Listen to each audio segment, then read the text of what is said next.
First, we are going to talk about managing in a global environment. Parochialism is viewing the world solely through your own perspective, leading to an inability to recognize difference between people.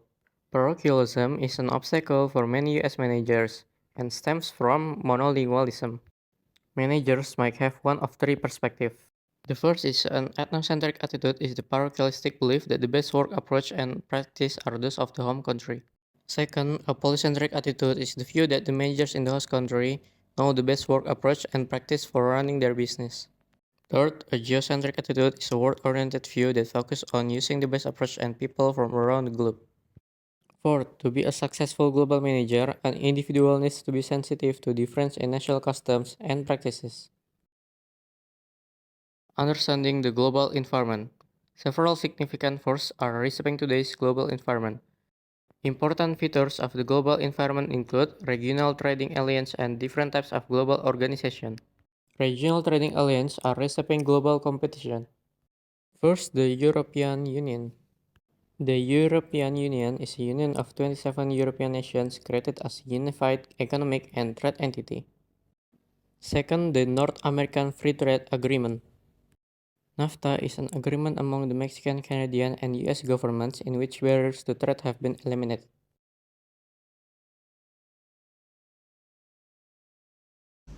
How to do business globally? 1.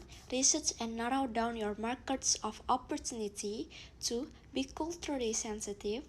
3. Leverage local experts. 4. Learn the language. 5. Visit each country and start establishing personal relationships. 6. Focus on international marketing strategies. And the last, set up your billing and payment system for international customers. Managing in global environment. A. The political or legal environment. USA managers are accustomed to be stable legal and political system. Changes tend to be slow and legal and political procedures are well established. Elections are held at regular intervals. And even when the political party in power changes after elections, it's unlikely that anything too radical will happen.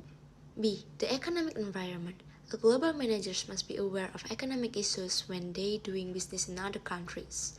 First, it is important to understand a country's type of economic system. The two major types are a free market economic and plain economy. What? Child. Anyway, so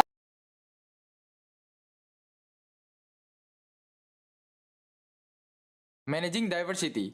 So the first is race and ethnic. Race is a person's biological identity, including physical characteristics such as skin color, eye color, and hair type. While the other hand, ethnicity is more about person's cultural background. Next is religion. To promote this diversity in the workplace, it's vital to be aware of the employees' unconscious biases regarding religion. Because some people might want to follow their religious practices like celebrating Ramadan or maybe wearing a rosary or hijab. Next is disability diversity. Workers might have disabilities that may vary from limitations in vision and movement to learning abilities and mental health issues. If a company wants to promote diversity, the company must accommodate people with disabilities who can also show equal productivity than their colleagues. Abraham Lincoln once said that if you're a racist, I will attack you with the north. Okay, next we are going to talk about the challenges in managing diversity. Despite the benefit that we know workplace diversity brings to organization, managers still face challenges in creating, accommodating, and safe work environment for diverse employees. In this section, we are going to look at two of those challenges. It was personal bias and the glass ceiling. Bias is a term that describes a tendency or a preference toward a particular perspective or ideology. It's generally seen as a one-sided perspective. Our personal biases cause us to have a preconceived opinions about people or things, but prejudice and stereotyping can lead to someone treating others who are members of a particular group unequally. That's what we call discrimination. which is when someone acts out their prejudicial attitudes towards people who are the target of their prejudice.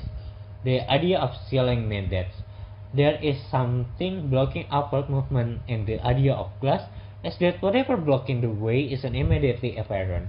Of course, we know that every employee should have the opportunity to work in a career in which they can use their skill and abilities and to have a career path that allows them to progress however far they want to go.